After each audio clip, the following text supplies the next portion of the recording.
ఆరోగ్యానికి సూత్రం ఒకటే, హెల్తీ న్యూట్రిషను. జంక్ ఫుడ్ నే తిన్నావంటే బాడీ పాయిజను.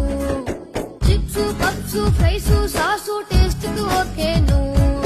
కూర్చొని తింటే నేచర్ లో నా ఫ్యూచర్ కట్టే